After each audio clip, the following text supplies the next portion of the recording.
यह कहानी एक सोहन नाम के लेखक की है, जो एक प्रसिद्ध लेखक था। उसकी कलम से अनेक मनमोहक कहानियों का जन्म हुआ था, लेकिन इन दिनों वो एक अजीब मुसीबत से जूझ रहा था। पिछले कुछ महीनों से उसका दिमाग मानो क्रिएटिविटी से खाली हो गया था। कोई नई कहानी, कोई नया विचार, कुछ भी उसके मन में नहीं आ रहा था। ये स्थिति उसके लिए बेहद निराशाजनक थी। वो दिन रात इसी चिंता में डूबा रहता था कि कहीं उसकी लेखन कला हमेशा के लिए खत्म न हो जाए। इसी चिंता में एक दिन उसने अपने एक मित्र से अपनी समस्या बताई। उसकी मित्र ने उसे सलाह दी कि शायद माहौल बदलने से कुछ तुम नया सोच सको। मित्र की बात सुनकर सोहन को अपने बचपन का गांव याद आ गया, जहां उसका जन्म हुआ था और जहां उसने अपने जीवन की शुरुआती साल बिताए थे। सोहन जब छोटा था तभी उसके परिवार ने गांव छोड़कर शहर में आवास बना लिया था। तब से वो कभी गांव नहीं गया, लेकिन उसके पिताजी ने अपने अंतिम समय में गांव की घर की चाबियां चेतन को सौंप दी थी। मित्र की सलाह और पिताजी की दी हुई चाबियों ने सोहन के मन में एक विचार पैदा किया। उसने सोचा कि क्यों ना कुछ समय के लिए वो गांव चला जाए और शांत वातावरण में रहकर नई कहानी ढूंढने का प्रयास करे। सोहन ने तुरंत गांव जाने का फैसला किया। सोहन करीब शाम के 8 बजे बस से अपने गांव के बस स्टैंड पर उतरा। घर पहुंचने के लिए उसे और आधे घंटे का रास्ता तय करना था। वो अपनी बैग लेकर चल पड़ा। थोड़ी दूर आने के बाद सड़क के किनारे एक बूढ़ी औरत रोती हुई खड़ी थी, जिसका चेहरा और शरीर मानो बुरी तरह से जला हुआ था। वह सोहन को मदद के लिए पुकारी, मेरी मदद करो। सोहन जैसे ही मदद के लिए निकला तो वो औरत जोर जोर से हंसने लगी और वहां से गायब हो गई। सोहन ने दृश्य देखकर भयभीत हुआ, लेकिन उसने सोचा कि ये उसका वहम होगा और अपने रास्ते चलने लगा। थोड़ी दूर आने पर सोहन को एक औरत अपने 2 बच्चों के साथ दिखाई दी। वो उन बच्चों को वहां से भाग जाने के लिए कह रही थी। सोहन ने सोचा शायद कोई पागल औरत है। उन्हें अनदेखा कर सोहन आगे अपने घर की ओर चल पड़ा। अब सोहन अपने घर पहुंच चुका था। घर अब पहले जैसा नहीं रहा था, बहुत पुराना हो चुका था, मानो जैसे खंडहर हो। सोहन ने मन ही मन सोचा कि अब बहुत काम करना पड़ेगा, सामान रखकर घर के पहले सफाई करनी पड़ेगी। सोहन ये सोच ही रहा था कि उसकी नजर घर के पास बैठे एक आदमी पर गई। वो बहुत परेशान दिख रहा था। सोहन ने उसकी तरफ जाकर देखा तो उसके शरीर पर कुछ जलने के निशान नजर आ रहे थे। सोहन ने उस आदमी से पूछा, तुम कौन हो भाई और यहाँ क्या कर रहे हो? उस आदमी ने सोहन की ओर देखते हुए कहा, मैं बहुत परेशान हूँ मालिक, मैंने खाना भी नहीं खाया है। अगर आप मेरी कुछ मदद कर दे तो बड़ी मेहरबानी होगी। ऐसा कहकर उसने सोहन के पैर पकड़ लिए। सोहन ने उसे उठाया और कहा, अरे मैं तो इस गांव में अभी अभी आया हूँ, मैं क्या तुम्हारी मदद कर सकता हूँ? हाँ, मगर तुम ये घर साफ करने में मेरी मदद कर दो तो मैं तुम्हें कुछ पैसे जरूर दूंगा। उस आदमी ने थोड़ी देर सोच के कहा, मालिक मेरा नाम रामू है, मेरा कोई घर नहीं है। अगर आप मुझे यहाँ रहने की इजाजत दे दे तो मैं घर का सारा काम कर दूंगा और आपको कभी कोई शिकायत का मौका नहीं दूंगा। सोहन को रामू का ये सुझाव पसंद आया और सोहन ने रामू को घर में रहने की इजाजत दे दी। घर की सफाई करते करते रात बहुत हो चुकी थी। दिन भर की यात्रा और घर की सफाई करके सोहन बहुत थक गया था। सोहन को नींद तो बहुत आ रही थी, लेकिन वो जब भी सोने का प्रयास करता उसे वो सड़क की बुढ़िया और वो बच्चों वाली पागल औरत सपने में दिखाई देती थी। सपने में सोहन को करीब आती और उससे मदद मांगती थी। घबराहट में सोहन की नींद खुल जाती थी। दिन बीतते जा रहे थे। सोहन को कुछ बेचैनी सी हो रही थी। उसे कोई कहानी भी सूझ नहीं रही थी। सोहन बहुत परेशान हो गया था। ऐसे ही एक रात सोहन ने शराब की बोतल खोली और शराब पीने लगा, मगर उसे अकेले पीने में मजा नहीं आ रहा था।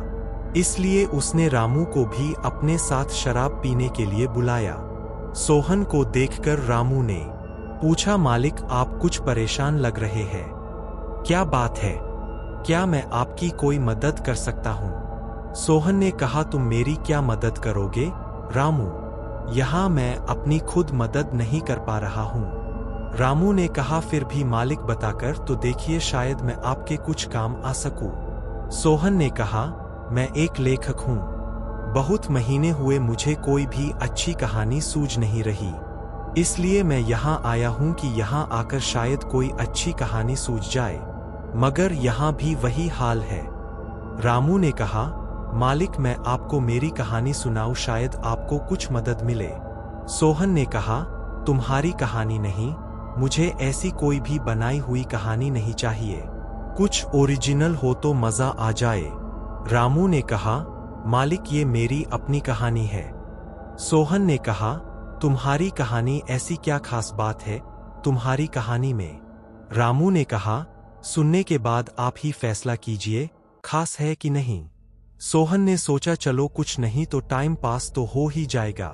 अच्छा ठीक है, चलो सुनाओ तुम्हारी कहानी। मालिक, मेरी इस कहानी में 3 एकड़ जमीन थी। जमीन में सोने की तरह अनाज उगता था। मैंने खेत के बीचों बीच मेरा घर बनाया था। मैं मेरे परिवार के साथ अपने घर में हंसी खुशी रहता था। मेरे परिवार में मेरी बूढ़ी माँ, मेरी बीवी, मैं और मेरे 2 बच्चे रहते थे, मगर ना जाने किसकी बुरी नजर लग गई। एक साल बारिश बहुत कम हुई, इस कारण फसल भी अच्छी नहीं आई। उस साल बहुत नुकसान हुआ। दिन के खर्चे उठाने में भी दिक्कत होने लगी। मैंने साहूकार से कर्जा उठाया, ये सोचकर कि कम से कम अगली फसल तक घर का खर्चा निकल जाए। कर्जा उतारने के लिए साहूकार ने साल भर की मुद्दत दी। 6 महीने हंसी खुशी से गुजर गए, मगर 7वें महीने में साहूकार घर आ पहुंचा और मुझसे मेरी जमीन बेचने की बात करने लगा। मैंने साफ मना कर दिया और उनसे कहा कि मैं साल खत्म होने तक उसके पैसे पूरे चुका दूंगा, मगर साहूकार की नजर मेरी जमीन पर थी। उसने ब्याज बढ़ाकर कर्जे की इतनी कीमत लगाई कि मेरी अगली 2 पीढ़ियां भी कर्जा उतार नहीं सकती थी। एक दिन मेरी बीवी के आग्रह से मैं साहूकार के घर उससे जवाब मांगने के लिए चला गया। तब साहूकार के नौकरों ने मुझे बहुत मारा, मैं बेहोश हो गया।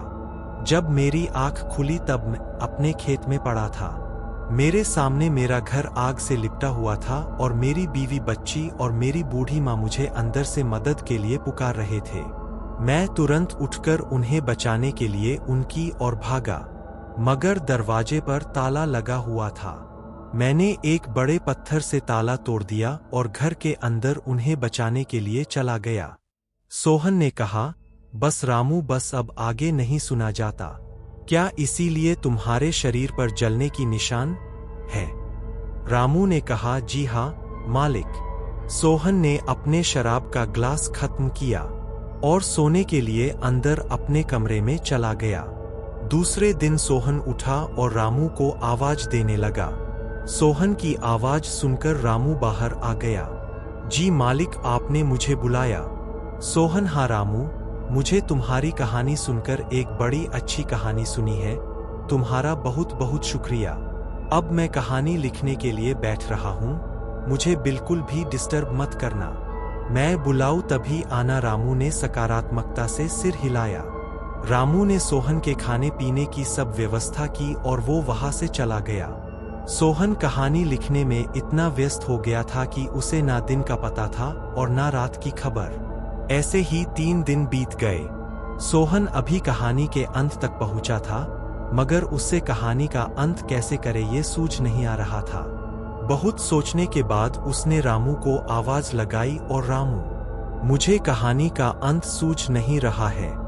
तुम बताओ, तुमने अपने परिवार को कैसे बचाया और उसके बाद तुम लोगों ने क्या क्या किया?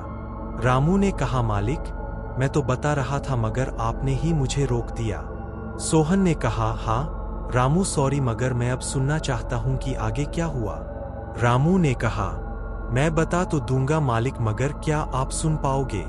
सोहन ने कहा, हाँ सुन सकता हूँ, अब मुझे बता दो आगे क्या हुआ। रामू ने बताना शुरू किया। मैं ताला तोड़ के घर के अंदर चला गया।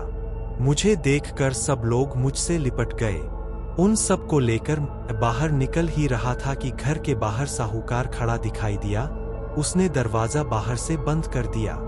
हम सब अंदर से मदद के लिए चीखते चिल्लाते रहे, मगर उसे हम पर दया नहीं आई और हम सब आग में जलकर भस्म हो गए। सोहन ने कहा, जलकर भस्म हो गए?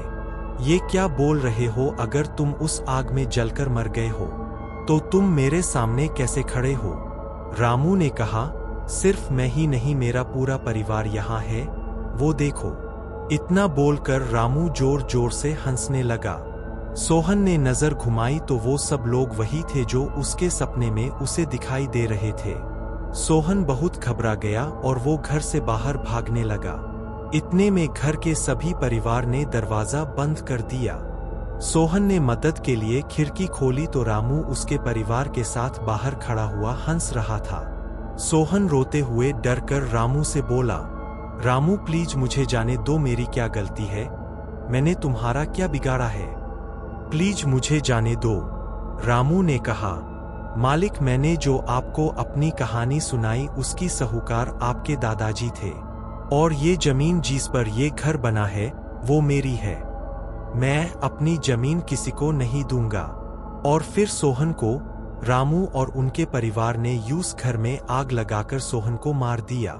जो गलती उनके दादाजी ने की थी उसका परिणाम सोहन को चुकाना पड़ा।